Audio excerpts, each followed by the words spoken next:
मंगलाचरण है। मोक्ष मार्गस्य नेतारम भेत्तारम कर्मभूताम ज्ञातारम विश्व तत्वानाम वंदे तद्गुण लब्ध है। इस एक मंगलाचरण इस तत्वार सूत्र की विशेष टीका राजवार्तिक तत्वार राजवार्तिक और इससे महाभाष्य है, बहुत बड़ी टीका श्लोक वार्तिका अलंकार और छोटी छोटी टीकाएं तो इस पर बहुत है, सर्वार्थ आदि और इसमें तत्वार्थ आदि अनेकों टीकाएं हैं। तो मैं आपको संक्षेप में ले चलूं कि इस तत्वार्थ सूत्र के मंगलाचरण पर तत्वार्थ सूत्र का जो है ये महाभाष्य लिखते हुए श्री समन्त स्वामी ने एक मंगलाचरण पर 114 कारिकाओं में 114 पद में आत्ममीमांसा नाम से स्तुति लिखी। उसका नाम है आत्ममीमांसा, यानी आप्त की समीक्षा, आप्त की परीक्षा करते हुए उन्होंने इस एक मंगलाचरण पर 114 कारिकाएं 114 श्लोक रचना दे और उसका नाम हो गया आत्ममीमांसा। और उस आत्ममीमांसा पर जब अकलंग देव तत्वार्थ राजवार्तिक लिख रहे थे पर टीका करते हुए उन्होंने 8सती नाम से 800 श्लोक प्रमाण इस आत्ममीमांसा पर 8सती नाम से भाष्य लिखा। आगे उन्होंने राजवार्तिक आदि की टीका की। उसी भाष्य को लेकर के 8सती को लेकर के मूल कारिका गाथा श्लोक और 114 जो थे और 8सती उसको लेकर के श्री विद्यानंद आचार्य जो थे वो 1000 वर्ष पूर्व हुए हैं, एक महान आचार्य तार्किक शिरोमणि, उन्होंने श्लोक वार्तिका अलंकार नाम से महाभाष्य लिखा है तत्वार्थ सूत्र पर। तो उसके मंगलाचरण में 8सती को लेकर के 8सती और आत्ममीमांसा दोनों को लेकर के उन्होंने 8सहस्त्री नाम से 8000 श्लोक प्रमाण और सहस्त्री नाम से ग्रंथ तैयार कर दिया, जो न्याय का सर्वोत्कृष्ट ग्रंथ माना जाता है। जैन दर्शन में सर्वोत्कृष्ट सर्वोत्तम ग्रंथ माना जाता है। पुराने जमाने में शास्त्रीय परीक्षा अलंकार आदि की परीक्षा जैन धर्म की जो देते थे उनको इस अष्टसहस्त्री को पढ़ना होता था।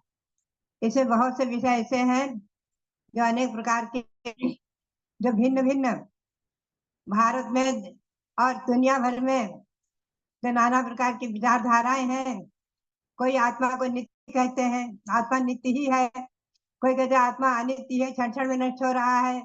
कोई कहते हैं आत्मा एक है, कोई कहते हैं अनेक है, आदि नाना की धारणाएं हैं। उन सबको लेकर के सबका एकांतवाद का निरसन करते हुए एकांतवादियों को समझाते हुए और उन्होंने शाद्वाद का अवलंबन लेकर कथनचित आत्मा नित्य है, क्योंकि आत्मा किसी गति से आया है, किसी न किसी गति में जाएगा, नित्य है। और आत्मा को निश्चित मरण हो रहा है, इसमें अनित्य भी है।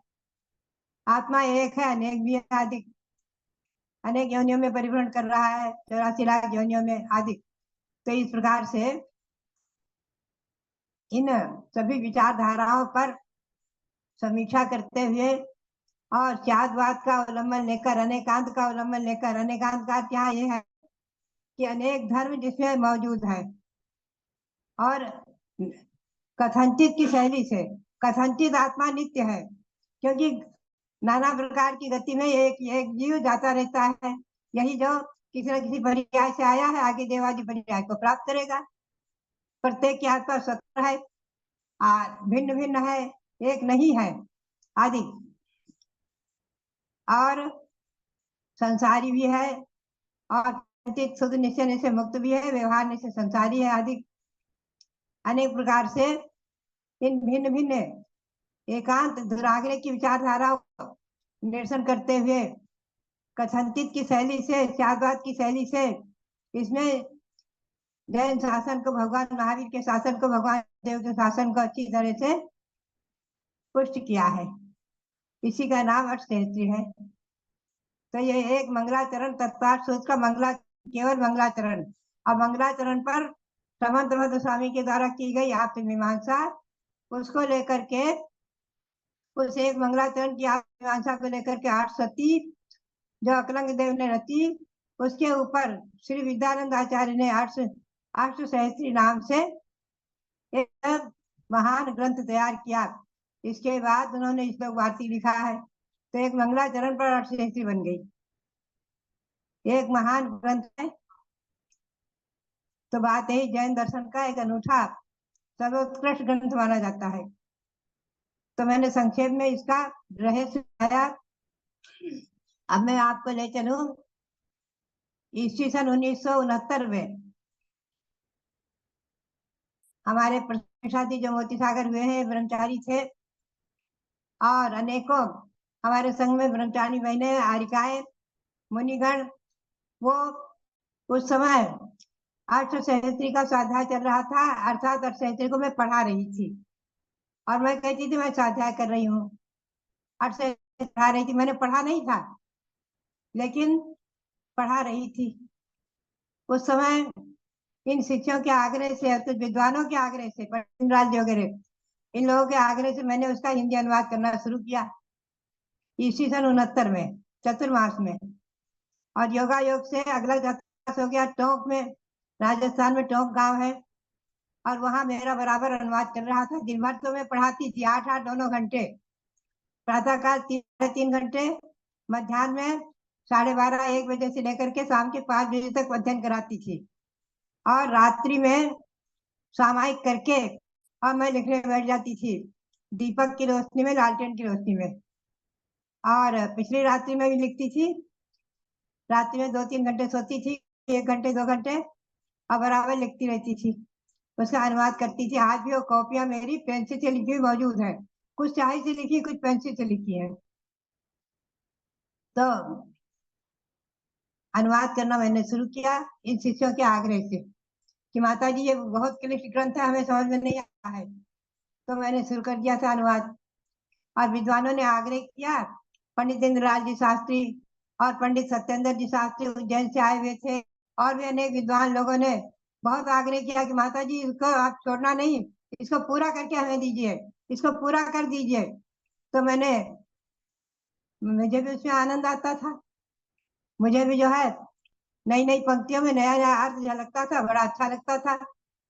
यद्यपि मैंने पढ़ा नहीं था और न सुना था कभी, लेकिन पता नहीं, जब भी वो मूल संस्कृत से उसका अनुवाद चल रहा था, विद्वानों को बड़ा आश्चर्य हो रहा था कि बिना पढ़े ये माता जी ऐसे अनुवाद कैसे कर रही हैं। और सब देखते थे, लिखते हुए मुझे, लिखते हुए देख देख कर जाते थे, कॉपियां देखते थे, पंडित कैलाश चंद्र जी शास्त्री, पंडित जगन लाल दास जी शास्त्री आदि।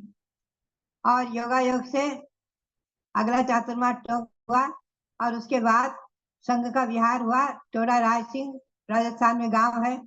वहां पहुंचते ही पौष सुदी द्वादशी को मेरा यह अनुवाद पूर्ण हो गया, लगभग 1 वर्ष 1.25 वर्ष में पूर्ण हो गया। सबको बहुत अच्छा लगा। आचार्य धर्मसार जी महाराज का संघ था, उसी में लोग थे सब। आचार्य जी धर्मसार जी महाराज वहां विराजमान थे। मेरी प्रेरणा से लोगों ने उनका पौष सुदी पूर्णिमा को जन्म दिवस का जुलूस भी निकाला, यात्रा की, क्योंकि आचार्य महाराज जन्म दिवस के जुलूस में जाते नहीं, तो रथ यात्रा कर दी, और उसमें पालकी में हमारी सारी कॉपियां रख करके, और उसमें अष्टसहस्त्री जी रखा, और जुलूस के साथ में खूब अच्छी तरह से उसका बाद में उसका पूजन भी किया आदि। तो कहने का मतलब ये रहा कि जब आचार्य श्री ने उसको देखा, और विद्यानंद आचार्य ने यहाँ उसका जब वचन आदि हुआ है, जब छपा है, तो ये लोग कहने लग गए कि सचमुच में ऐसा लगता है कि माता जी ने पूर्व जन्म में पढ़ा होगा, पूर्व जन्म में पढ़ा होगा, पहले पढ़कर आई होंगी, नहीं तो इतना क्लिष्ट, इतना कठिन, इतना ऐसा सर्वोत्कृष्ट न्याय का ग्रंथ का अनुवाद कर देना संस्कृत का, ये कोई साधारण चीज नहीं है। तो सरस्वती की कृपा मैं समझती हूँ, गुरु का बरदहस्त आशीर्वाद श्री वीरसार जी का। उन्होंने हमेशा कहा था, माता जी अपने नाम का ध्यान रखना, तुम ज्ञानवती ज्ञान अपने नाम का ध्यान रखना, और कुछ पूर्वजनों के संस्कार, सरस्वती की अनुकंपा और भगवान की भक्ति। मैं लिखती थी तो प्राय भगवान के मंदिर में बैठ करके ही अधिकतर लिखती थी। रात्रि में भी भगवान के मंदिर में पास में जो मंदिर रहता था बैठी रहती थी, वहीं लिखती थी ज्यादातर। और दिन में भी कभी कभी लिखती थी थोड़ा बहुत, कभी कभी आधा घंटे दिन में भी लिख लेती थी। तो अधिकतम जो है मैं चैत्यालय में जो भगवान विराजमान थे उनके सानिध्य में बैठकर लिखती थी। मैं तो समझती हूँ भगवान की भक्ति ही काम करती है, भक्ति में ही शक्ति है, और भक्ति से ही सरस्वती की अनुकंपा मुझे प्राप्त हुई, भगवंतों की भक्ति। तो ये इसमें क्या विषय है वो कल मैं बताऊंगी, इसमें विषय क्या है थोड़ा संक्षेप में सार रूप में मैं कल बताऊंगी। आज तो मैंने इतनी बात बताई। तो बात है ये अनुवाद पूर्ण हुआ और इसकी पूजा आदि भी हुई। धर्मशाला जी महाराज तो बहुत खुश होते थे, बहुत प्रसन्नता व्यक्त करते थे। आकस्मिक होता क्या है कि उसमें से जब वापस जुलूस आया और उससे 10 कॉपियां थी मेरी, तो 8 कॉपी मिली, 2 कॉपी गायब। एकदम मेरा तो जी सन्न से हो गया, क्योंकि फिर वापस अनुवाद करना कोई सहज नहीं है। और मैं स्तब्ध रह गई, क्या बात क्या है। लोगों में भी एकदम से हलचल मच गई, अरे ये क्या ये क्या। लोगों ने ढूंढा क्या, तो एक सज्जन आए और बोले मैं कुछ देखने के लिए मैंने निकाल लिया था, और वो रख करके और क्षमा याचना करते हुए चले गए। तो 10 कापियां आज भी हसनापुर में मौजूद है, विराजमान है सरस्वती भवन में। और हो सकता है उसकी कोई कॉपी का पन्ना यहाँ लाई हुई हो, कोई यारिका है। बात यह है ओरिजिनल पन्ना। तो बात यह है